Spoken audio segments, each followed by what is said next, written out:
So, hello everyone and welcome to another exciting webinar. So we're in June and it's always a special month at New Skin, a month that we dedicate to the force for good. And this year we're doubling the donation of every Epoch product sold between the 1st of June and the 1st of July. So all proceeds will go directly to the New Skin Force for Good Foundation. That's an exciting announcement, I think. Another exciting thing this June is that we'll be introducing a whole new Epoch product called the Yin Yang Mask. And that's a great reason to invite both Tina de Franza, our own EMEA product trainer and expert, and Dr. Paul Cox to this webinar. So to hear all about the power of plants and our Epoch range and the history. So Tina, are you there? I am indeed, and thank you very much, Michiel. I am so honored and happy to be able to invite Dr. Paul Cox to our call today. Dr. Paul Cox is a professor, a dean, a chairman, a father, a husband, a true lover of plants and nature. And Paul, welcome. Thank you. It's so fun to be with you, and greetings to everybody who's joining in on the call. Greetings to everyone. We want to know how this love of plants really started. So can you take me back? You know, Tina, I don't know if you feel this way, but sometimes I just think we came to this planet with certain interests. And I mean, do you feel that way? I do sometimes. That certainly is true with plants. My earliest memories are of the smell of iris flowers growing along the ditch bank, or the rough texture of juniper berries. I can't even walk into the doctor or dentist's office if there's a plant there without wanting to go up and look at it and touch it. And I just, I know it sounds weird, but I just feel a real affinity for plants. And fortunately, I had some wonderful parents who nurtured that. So instead of collecting baseball cards when I was a boy, I collected photos of plants and learned their names. And I just love plants. They make me happy. And I think in my marriage, it's very interesting. I may be one of the few men in the world whose wife regularly sends me flowers, including when I'm traveling, because it's our little secret communication, and the language of love for us are flowers. Oh, that's beautiful. So does that mean you grew up knowing that you wanted to work with plants, or did life take you other roads? No, I did. I mean, I started working on my first book on plants when I was 10. I built a greenhouse. My father, of course, helped me when I was 9. I got some endangered carnivorous plants that the Forest Service gave me a permit for, and would sleep out in the greenhouse with them. So I'm just sort of a plant guy. And it's really funny, even here, I'm speaking to you now from my laboratory in Jackson Hole, Wyoming. We're very close to Grand Teton National Park and Yellowstone National Park. We were up there on the weekend looking around, and of course all the tourists want to see the wildlife, the grizzly bears. Meanwhile, I see a little flower by the road and I'm very interested. I could forget the grizzly bear. I just want to see that flower. So fantastic. Then you have an undisturbed area while everyone is chasing the grizzly. It sounds like. Yeah, I was very lucky. And you know, and I always felt deeply about the plants. As a little boy, I used to pray to God that he would protect the plants and the little animals. My dad was a park ranger, and so when there were injured animals, he'd bring them home and, you know, help heal them. So my mother was a biologist, so it was really just an ideal setting. And a very special time for me was being right here, where in the mornings I lived in a cabin. I'd get up and chop wood so that we could, you know, heat the stove to cook our food and warm the water for our shower.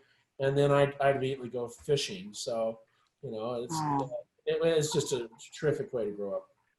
Fantastic. So later on, you ended up becoming an ethnobotanist. But for those people who have no clue what that entitles or what that might be, can you just give us the run through? Sure, sure. I was very lucky. I just feel very humbled, really, because I had some wonderful opportunities in my education.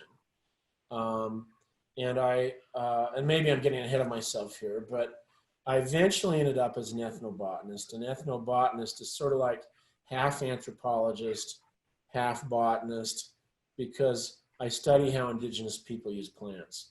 So I've had a lot of fun living a lot of my life in very remote villages, I've worked a lot in Southeast Asia, a lot in the islands of the Pacific, but trained in South America, Central America, and Africa, and then even have had such a wonderful time in Scandinavia, spending time with the Sami reindeer herders up above the Arctic. So it's been just a wonderful experience. And what I find is no matter where I go, as soon as I start talking about plants, looking about plants, people gather around it.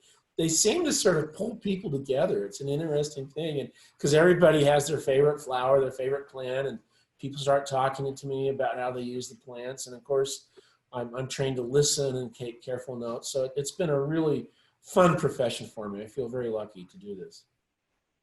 So you didn't start in ethnobotanics, right? Where did you start then with your education? Yeah, I wasn't sure. I didn't know if I could ever make a living as a botanist. So I did a degree in botany and philosophy. And then that was in the United States. And then I went to the United Kingdom, did a master's degree in ecology, and then came back to the United States to do a PhD. And I was trained as an evolutionary biologist and rainforest biologist. And I know this is quite common in European area, but for Americans, there's really very few Americans that are trained as tropical biologists. And most Americans were working in Central and South America. I prefer to study the old world tropics. So that's why I've spent a lot of time in Indonesia and Polynesian islands, these sort of places. And lo and behold, I was able to become a professor and continue my fascination with plants. You already mentioned now quite a few parts of the world, quite a few continents. Where have you lived? I mean, I know you and your family have moved a bit around due to, not a bit, quite a lot maybe, due to. Yeah, let's see, with our children, I have a terrific wife, Barbara, who we maybe chat about a little bit more, but we've lived in Samoa for quite a while on several occasions. We lived in Sweden, in Umeå and Uppsala. We've lived in England, in the United Kingdom. We've lived in Wales, New Zealand. We've lived in Australia, and we've traveled in between quite a bit. So it was really fun for the children in a way. I was worried that they would fall behind in their schooling, but we worked with their school teachers, so we'd take their books and they'd stay on the regular school schedule wherever we were. In fact, in the remote islands of Samoa, we called it hut school because we lived in this thatched hut for a year.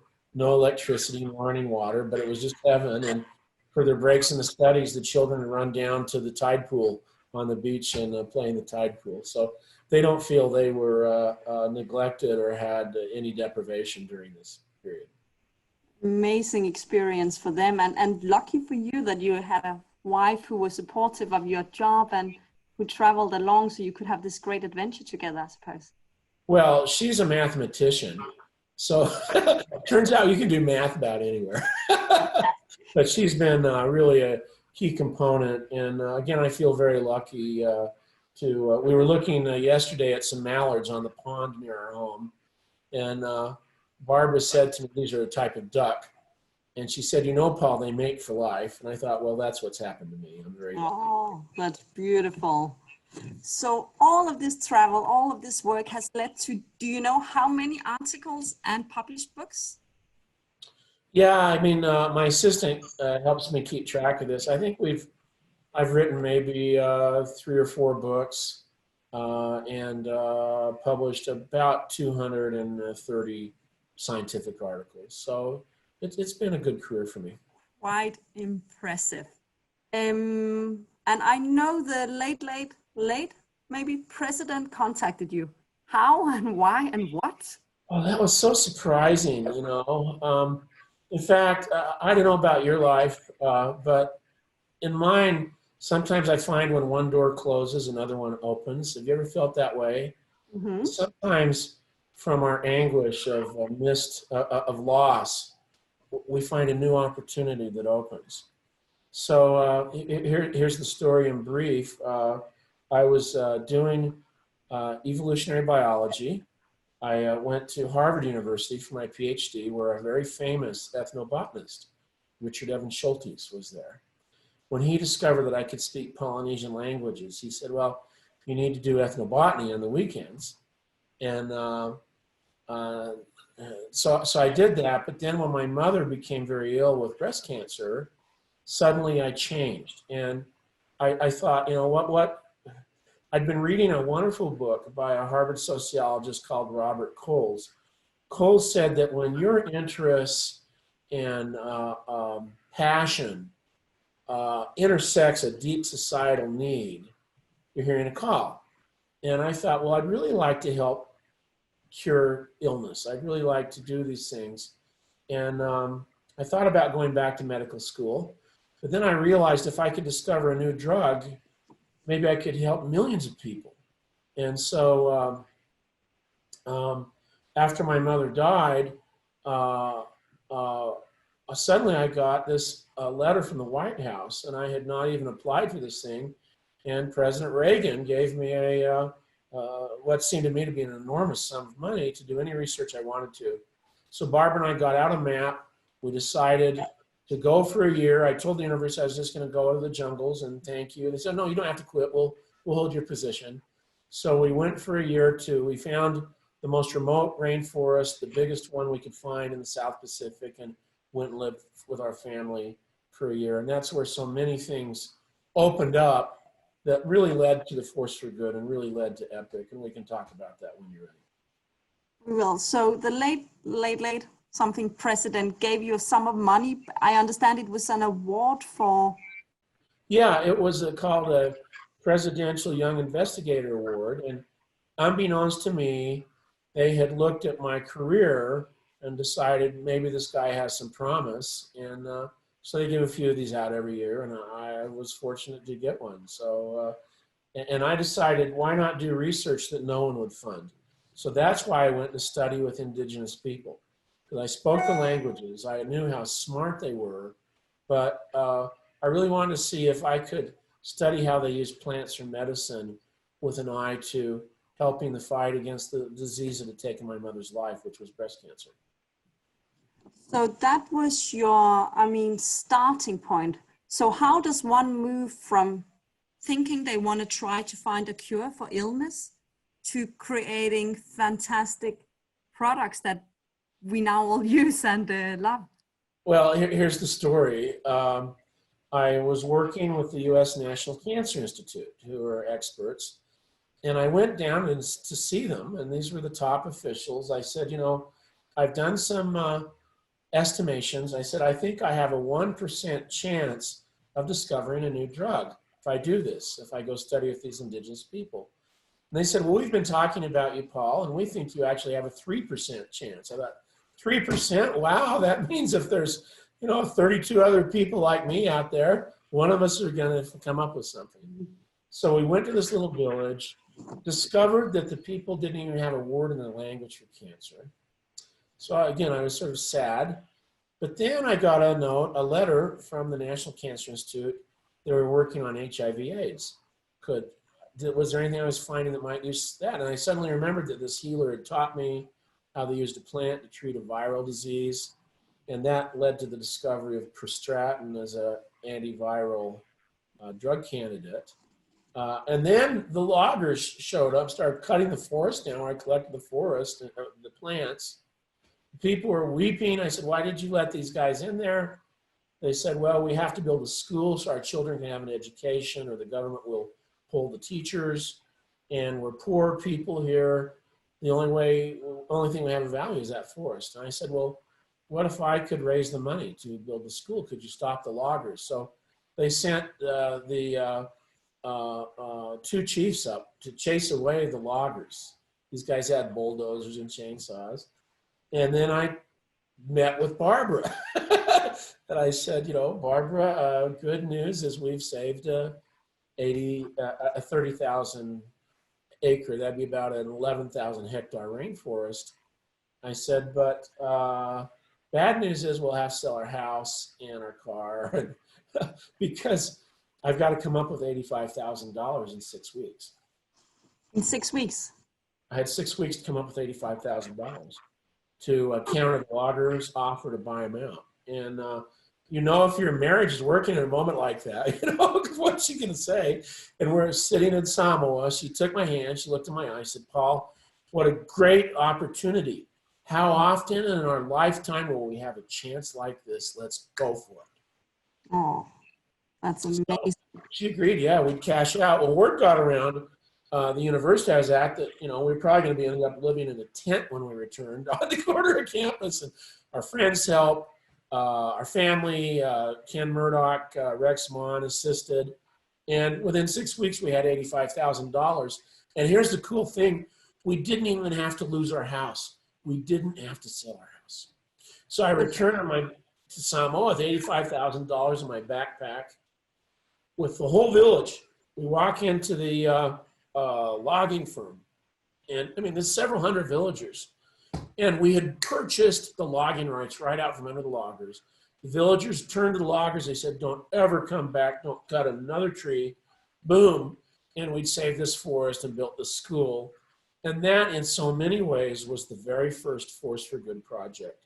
Because it was that courage, really, of Barbara that led to everything that's happened since with Nu Skin. And I'm happy to talk about that when you get a chance. What a story. So that was not even in the cards. You didn't go to save the rainforest or to save. No, I was just a scientist. And, but then I just saw this urgent need, you know. Well, as soon as that happened, word spread that this crazy guy had paid for the school. Other villages approached me and said, we have loggers too. We need to build schools. So we started signing more mortgages for our house, you know. And I had a wonderful postdoc at that time, Tom Selmquist from Sweden. We raised money in Sweden. We built more schools. And this eventually led to creating a foundation called Seecology.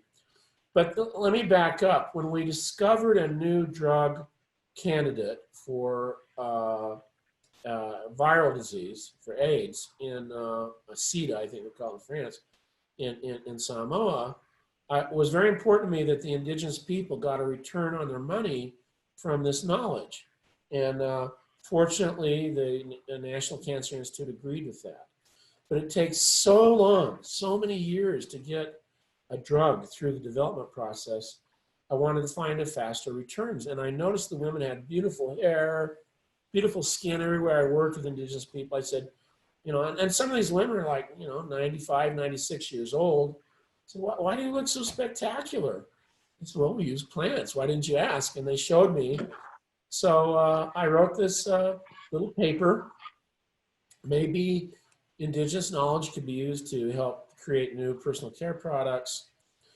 Suddenly, the biggest cosmetic firms in the world were courting me. I mean, I flew out to one.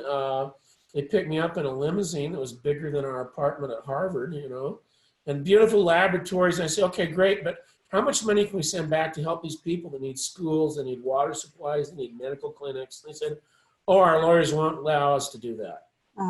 And then I was sort of discouraged. And then somebody said, well, you know, have you heard of Nu Skin? Well, I had, but I didn't know very much. So I made an appointment, went inside these two guys. One guy's name was Blake. This was Blake Roney. Another guy's name was Steve Lund. And I said, well, you know, can we do this? They said, Paul, that's why we have a company. So we can help other people. Of course we can do that. Wow. So we started the Epoch line. And the idea was that every time a product sells, 25 cents, a quarter of a US dollar, goes into the Force for Good, whether the company makes money or not.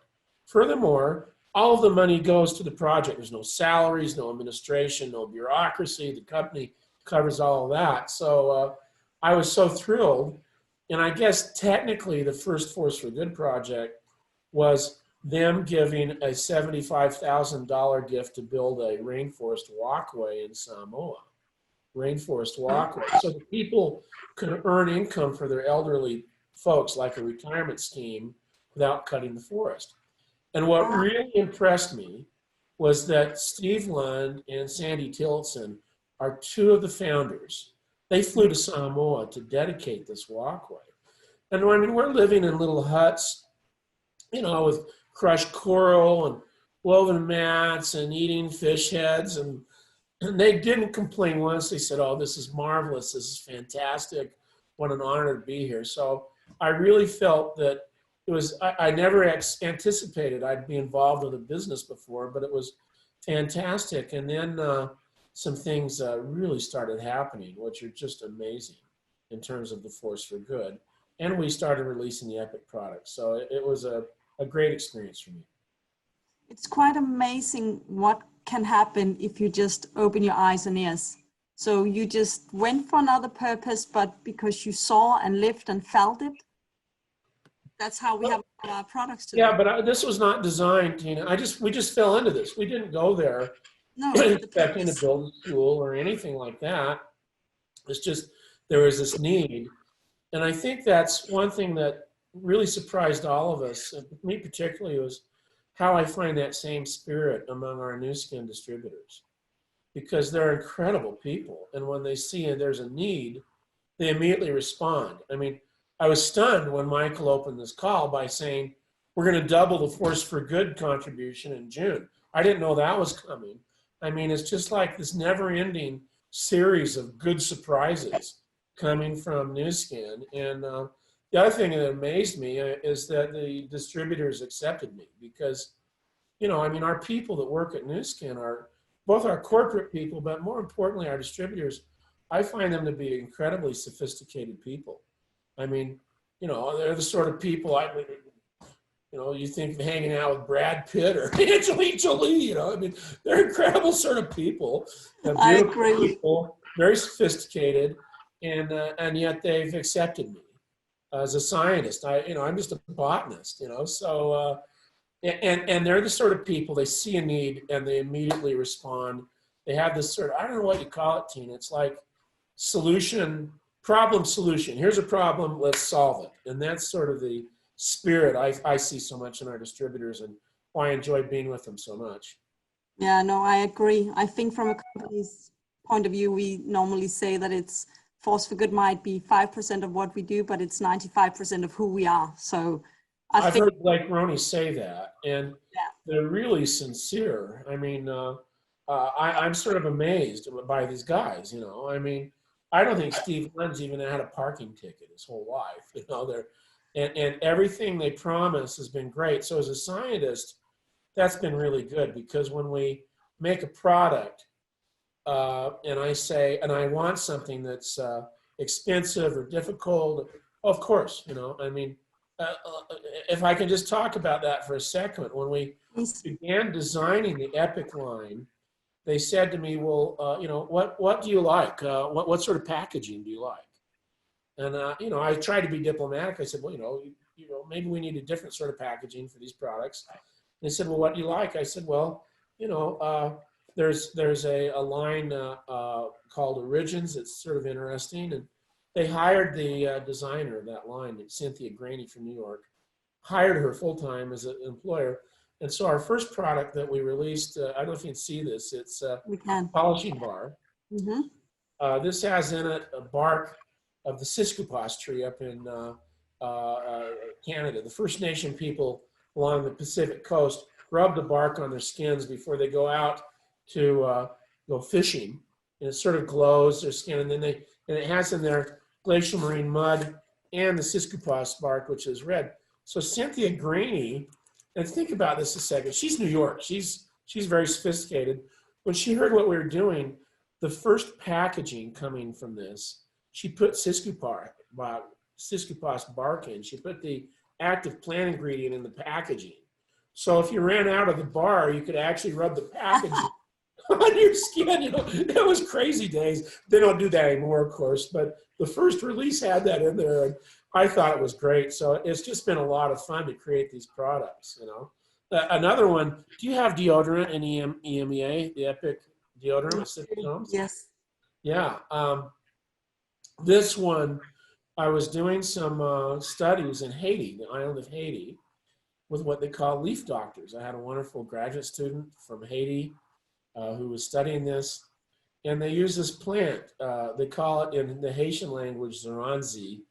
It's Citrus aurantium, a special type of citrus that they rub, and it soothes their skin down. In fact, this it smells. It just, man, I Yes. just smell because this raunchy smell from Haiti. Yeah, grab it if you got it, and just get that smell. That so and this is the only deodorant that my father-in-law, who's now 101 years old, can use because it's so gentle, it soothes the skin. Well, here's what happened. We noticed that the women in this village, La Serre, above Port-au-Prince, about an hour drive out of Port-au-Prince, the capital, were carrying water in buckets on their head, Yeah. about 6 miles. And so we thought, well, hey, so we took the proceeds just from this product, got some engineers down, drilled a well down, tested to make sure the water was good, put a state-of-the-art solar submersible pump, build a reservoir. It doesn't look really fancy. It's like a big concrete box with a pipe sticking out and a tap. Turn it on, absolutely clean water comes out. Boom, that was our force for good thing. And then I started getting these letters from the ladies in the village saying, we noticed our babies aren't dying anymore. And I hadn't thought about that, but we take clean water for granted. These people didn't have clean water. They're getting water out of the ditch. So that's something we've been doing, is building water supplies, medical clinics, schools, surgeries for children. In fact, the whole company, I think, sort of really focused now on improving the lives of children, which is something I agree with. So who would imagine that a deodorant, by the way, I'm the marketing genius that came up with that name, deodorant. Who would think that that could save the lives of children in a distant village? But I assure you that it did. So, wow. Yeah, speechless. Paul, you've done a ton of great things. If I were to tell you, you can only mention one thing, what would you be the proudest of? Not marrying Obviously, and your kids, but yeah, marrying Barbara was really lucky. I think it was Oscar Wilde said that one of the joys of middle age is meeting the people you did not marry. I don't know how I did it, but I really won with that one. She's terrific, and my children, of course, those are the important things. But what I'm excited about, I guess, is trying to show that Indigenous people have dignity, they have knowledge. Really, in the old era, people used to deride some of these people as witch doctors, or, now we realize they have this tremendous knowledge. And so it's been great to be sort of sustaining that. And the Epoch part of that is that we use some of the knowledge to make these products. This was fun. This is Ava Pui Amoni shampoo and light conditioner in the Epoch range. This comes from a plant called Ava Pui or something close to that in Tahiti, Tonga, Fiji, Hawaii, almost anywhere. And they showed me how they use these bulbs to make their hair so beautiful. They had long hair like yours, a beautiful hair, and it makes it very soft. And this shows the company. Okay, so I come to the company and say, I think we ought to make a shampoo. And they said, great. What are we going to make it from? I said, a plant called Ava Pui. And they said, well, where do we buy that at? I said, well, you can't buy it. We'd have to grow it because we don't want to damage the rainforest by collecting it. And they said, where would we grow it? I said, well, you could grow it in Hawaii, maybe on old pineapple plantations or sugarcane groves.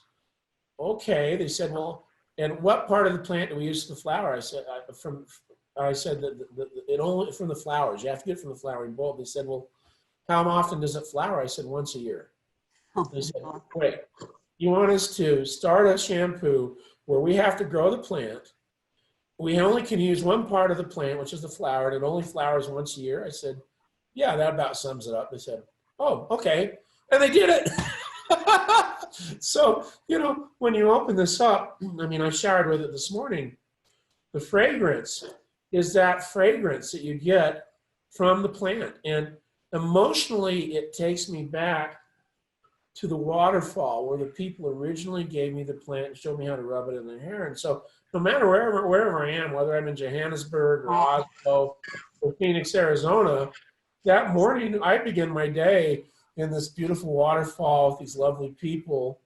And this really matches what Sandy Tilton said to me, because I started working, and she said, well, what do you want? What products do you envision? She said, we want emotional consumables, products that emotionally people connect with and they consume. Well, I mean, it's very dangerous to become addicted to your own product, but I'm actually extremely unsettled if I travel somewhere and I forgot this. I really don't like to put the hotel stuff in my hair, Abakui Moni. I was going to ask you, is there an Epoch product you could not live without? But maybe you just answered that. Abakui Moni, but I do have to say the other one that really we love a lot is Baobab Body Butter. And this was such a fun project for me. I was so impressed with what our company is doing in Malawi.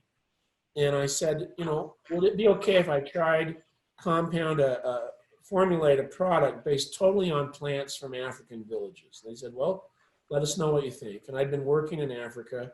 So I came up with this. It's the fruit of the baobab tree, these big, long sort of fruits. They get the sweet pulp, rich in antioxidants, packed with shea butter.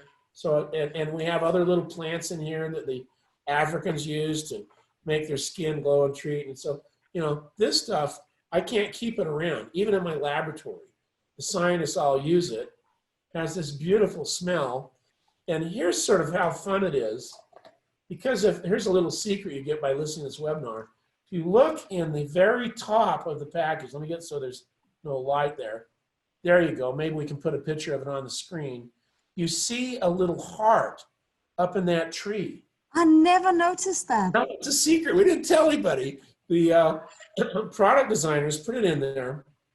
It's our little code because it shows that these plants came from Africa with love. Okay. I mean, the baobab tree is this beautiful tree that, people revere.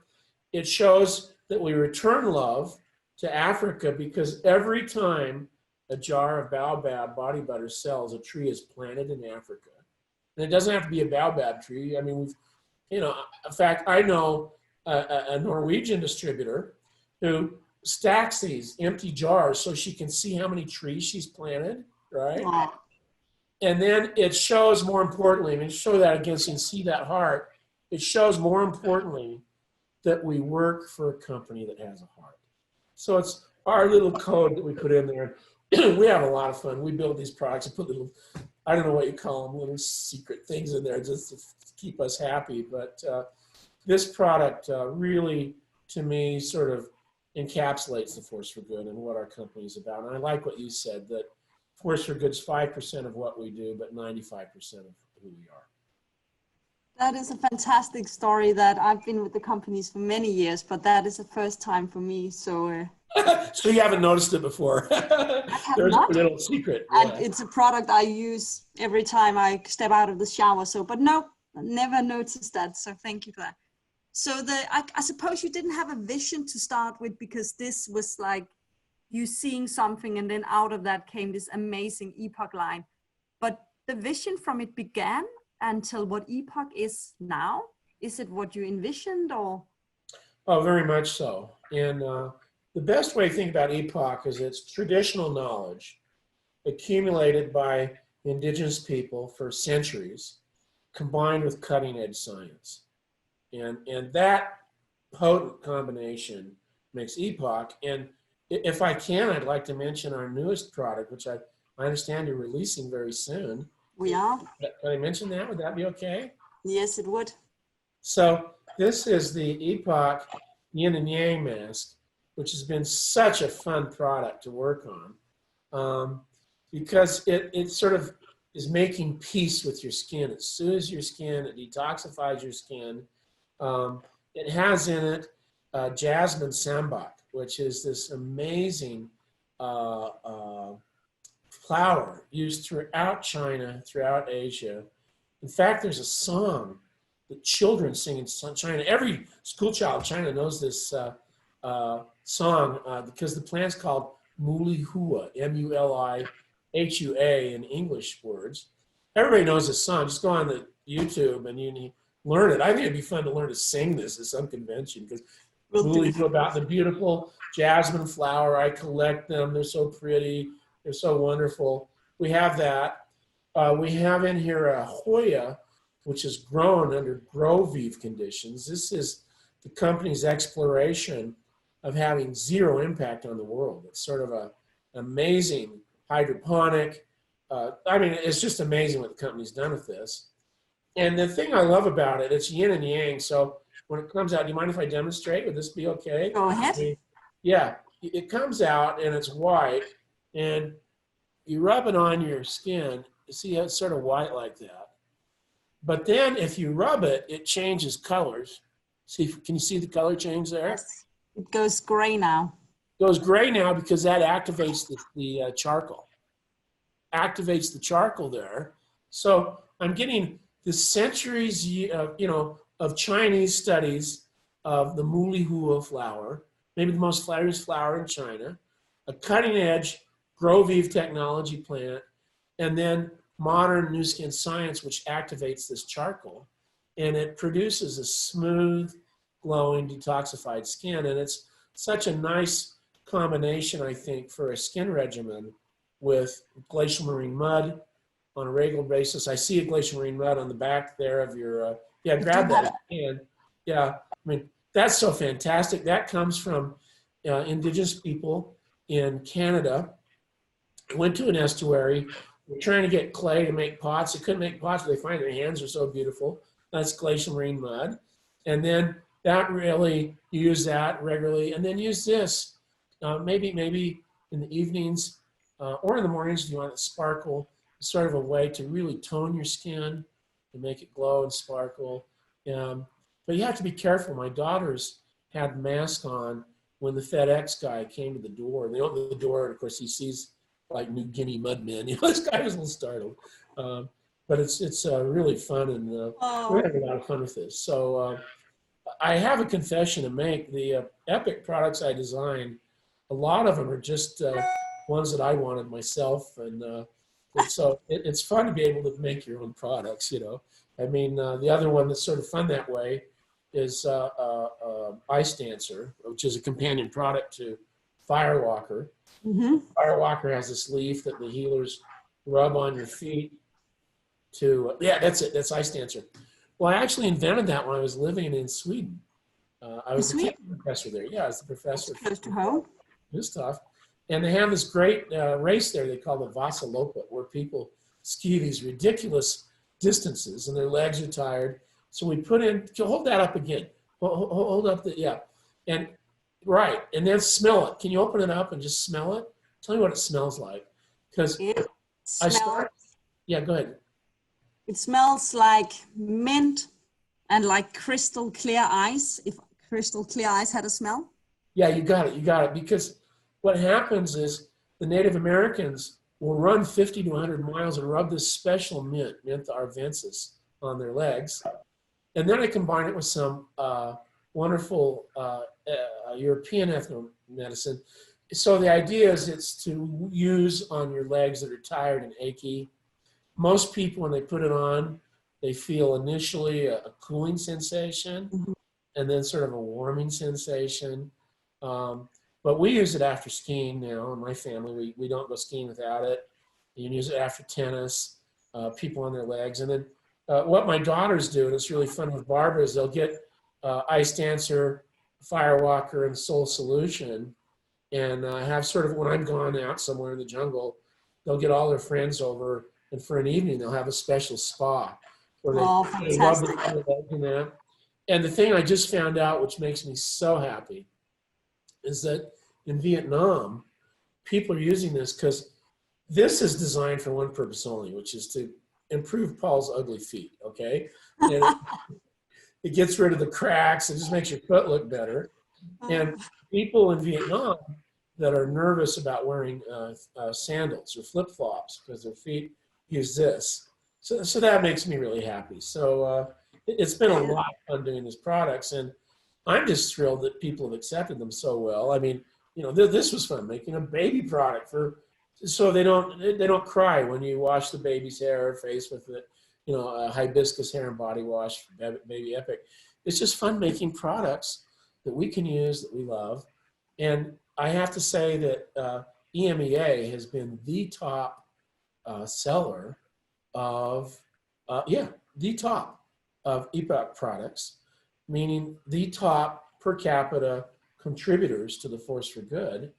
And I think, there's especially something, I mean, obviously I love Europe, but I think people in Europe get it in a way that it's a little bit of an education process for Americans who are used to going to the big box store and buying something off the shelf. I mean, when you start telling people about something like this in Europe, they, oh yes, my grandmother did something like this. There's the story. And we look at German Commission E, where they are using, or Sweden or Switzerland, they're using plants in the pharmaceutical industry. People understand the power of plants in Europe in a special way. And I think our younger active consumers like this sort of stuff. So it's been a great thing for me to be part of that. And my hat's off to you and to all the distributors.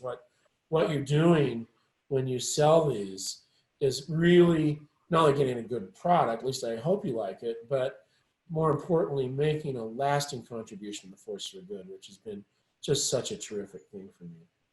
And could I maybe go to one little story about force for good? Would that be okay? Do it, please. So in Madagascar, which is like really the world's treasure box of biodiversity, I mean, lemurs and flying foxes and orchids, there's this really remote village in the south that we found out had no proper school. So using Force for Good funds, we built the people a school there. And they were so happy to have a school for the children. In turn, they agreed to protect the forest, all the little animals and things in it. So a win-win. But then we found out that children from another village wanted to come to the school, but they had to swim a raging river that was seasonal to get to school. I mean, risk their lives to get to school, my heavens. So we said, well, we'll build a bridge. Boom. So we built a bridge using Force for Good funds. And when the bridge was dedicated, the elders started crawling across it because they'd never seen a bridge before. I said, no, you can walk across it. It'll hold your weight. But what I haven't told you is this village is 3 days from the nearest road, 3 days hike. And the villagers carried all this stuff on their backs because we couldn't get a helicopter to get in to build a school. So I think of Epoch as a bridge. It's a bridge between cultures because it links us with indigenous people. We get benefit returns. It's a bridge between different peoples. And one of the things I really hope about Epoch is that it's a bridge to the company, because I think particularly in Europe, it's a way of introducing new people to the company. Because when you take a product like Avapuimoni or Baobab body butter, the product really demonstrates itself, but it also encapsulates what the company's about. We're here to provide opportunity to people. We're here to provide the top grade products. I mean, if you want cheap products, well, there's other places you can get those. But you want the best, this is it. And it opens up, my dream would be that Epoch could be used as a greeting card to open up all the other great products our company makes to people. So I'll be very interested in hearing distributor stories and see if they're able to use Epoch as sort of a greeting card to open up the company to other people. I think that is a great introduction, and hereby given to all of the viewers right now. Paul, I think it's been amazing. I think that has been nearly settled for 10 minutes now, meaning you need to go and wash it off with warm water, but we will go into that product. Well, I'm hoping that the detoxification will reach into my brain and pull out some of the toxic issues that are afflicting my country right now. So I don't think there's anything toxic. Nothing toxic in that brain. Paul, this has been amazing. Thank you so much for agreeing to join us. And and thank you for all of the very fantastic stories you shared with us. Absolutely. And let me leave an open welcome. Any of our European distributors from EMEA that come, if you find your way to Jackson Hole, well, I mean, honestly, if I have a sandwich, I'll give you half of it. You know, I really wished I could just put you all in my canoe or my Jeep and go into the village, show you these projects. I mean, you know, we started off, Barbara and me, by building one school. We thought, oh, that's going to be the greatest achievement of our lifetime. Because of what you people have done, we've built 300 schools. 300. In fact, Barb and I dedicated the 300th school in a remote island in Fiji. First decent school these children ever had. This little girl came up to Barbara and said, "Could I have my photo with you?" Sure. She's barefoot. We found out this girl walks 14 kilometers every day barefoot just to get to that school. We've done surgeries, we've built hospitals, we've built schools. I mean, the impact here is massive, and it's all because of what you and your colleagues have done. Thank you so much for allowing me to be part of this and for embracing the Epoch products, and particularly for your support for the Force for Good. I'm deeply, deeply grateful to you. So thank you very, very much. I think I said before we started this interview, Paul, that you shouldn't make me cry, but that's ruined now. So thank you again to you. And for the rest of us, we are going to continue to deep dive into Epoch Yin and Yang mask. Thank you so much. Thank you so much to Paul. Again, amazing stories. I'm going to deep dive a bit into our newcomer, the Yin and Yang mask, which is also here. And I know Paul already mentioned it, but let's go a bit more into specifics. So it is inspired with some of the ingredients from the area of China, but on this slide, you can see all of the other products that we have in EMEA to date. So the reasons why you have to love this mask is that it will detoxify and nourish your skin. And you can use it for multi-masking, not multitasking. I'm going to get into that a bit later. It contains a blend of kaolin and charcoal powder, and that is really what will detoxify your skin. It will make your skin look healthier, brighter, fresher, and more luminous. It will reveal softer and smoother looking skin, and your skin will feel soothed and more balanced.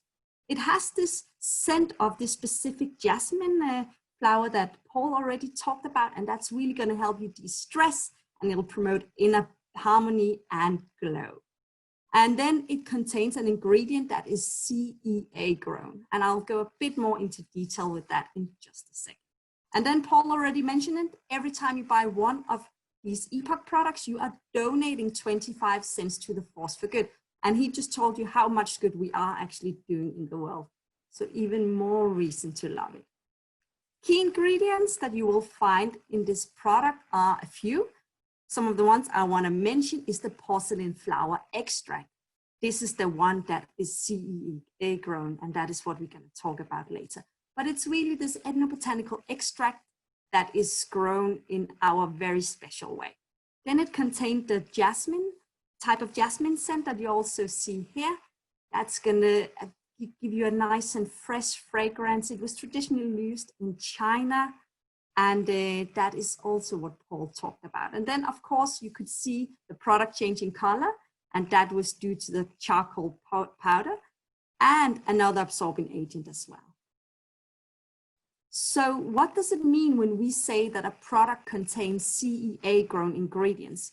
Well, CEA stands for Controlled Environment Agriculture, and it's a technology where we are really able to trace the seed from seed to solution, trace the ingredient from seed to solution, and then it's our way of growing ingredients sustainable. So you have to imagine that we are now growing plants in a massive greenhouse, if you will, so where we can really control all factors.